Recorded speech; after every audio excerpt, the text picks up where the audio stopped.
আসসালামু আলাইকুম ওয়া রাহমাতুল্লাহি ওয়া বারাকাতুহু। ইন্নাল হামদালিল্লাহি ওয়াহদা ওয়াসসালাতু ওয়াসসালামু আলা মান লা নাবিয়্যা বা'দা। অতঃপর একটি হাদিস আপনাদের সম্মুখে উপস্থাপন করি, সেটা হলো আন আব্দুল্লাহ ইবনে উমর রাদিয়াল্লাহু তাআলা আনহু থেকে বর্ণিত। তিনি বলেন, আন আব্দুল্লাহ ইবনে উমর রাদিয়াল্লাহু তাআলা আনহু قال سألت النبي صلى الله عليه وسلم أي الأعمال أحب إلى الله। আব্দুল্লাহ ইবনে উমর রাদিয়াল্লাহু তাআলা আনহু থেকে বর্ণিত। তিনি বলেন, মুহাম্মদ সাল্লাল্লাহু আলাইহি সাল্লামকে আমি জিজ্ঞাসা করলাম, আল্লাহ সুবহানাহু ওয়া তাআলার নিকটে সবচেয়ে প্রিয় আমল কোনটি, সবচেয়ে পছন্দনীয় আমল কোনটি? মুহাম্মদ সাল্লাল্লাহু আলাইহি সাল্লাম বলছেন, ক্বালা আস-সালাতু আলা ওয়াক্তিহা। আল্লাহ সুবহানাহু ওয়া তাআলার নিকটে সবচেয়ে প্রিয় আমলটি হলো সময় মতো, অক্ত মতো সালাত আদায় করা। সুম্মা আইয়ু, অতঃপর কোনটি? এর পরেরটা কোনটি? মুহাম্মদ সাল্লাল্লাহু আলাইহি ওয়াসাল্লাম বলছেন, ক্বালা সুম্মা বিররুল ওয়ালিদাইন। এরপরে হলো পিতা মাতার সাথে সৎ ব্যবহার, সুন্দর ব্যবহার, তার অনুগত হওয়া।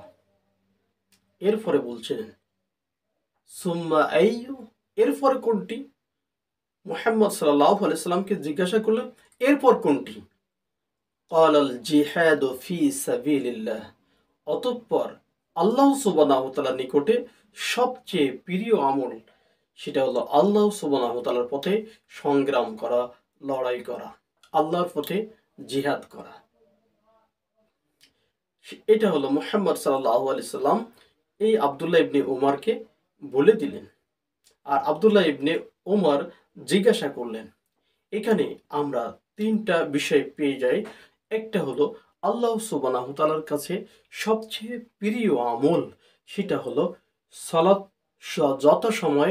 যথাযথ সময়ে সালাত আদায় করা অক্ত মতো। তাহলে এটা আল্লাহ সুবহানাহু ওয়া তাআলার কাছে অতীব প্রিয়।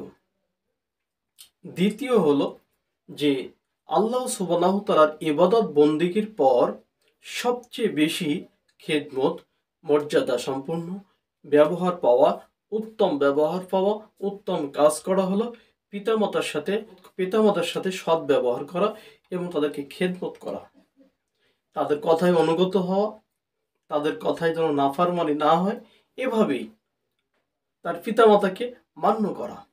তাহলে আল্লাহ সুবহানাহু ওয়া তাআলার পরে ইবাদতের পরে সবচেয়ে বেশি কাছে বেশি হচ্ছে পিতামাতার মান্য করা, অনুগত হওয়া, খেদমত করা ইত্যাদি।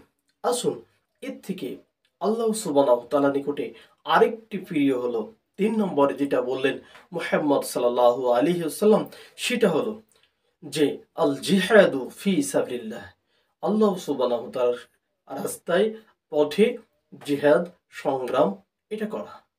আজকে সবগুলাকে ভুলতে আমরা সবগুলোকে ভুলে বসেছি যে আল্লাহ সুবহানাহু ওয়া তাআলার পথ কোনটি, কোন পথে আমাদেরকে যেতে হবে, কোন পথে আমাদের ইসলাম মানতে হবে, কার ডাকে সাড়া দিতে হবে, কার ডাকে দিতে হবে না। আমরা কোনটা তাগুত, কোনটা অশ্লীল, কোনটা মন্দ, কোনটা সৎ, কোনটা ভালো, কোনটা আল্লাহর পথ, এর থেকে অনেক অনেক দূরে সরে আসি।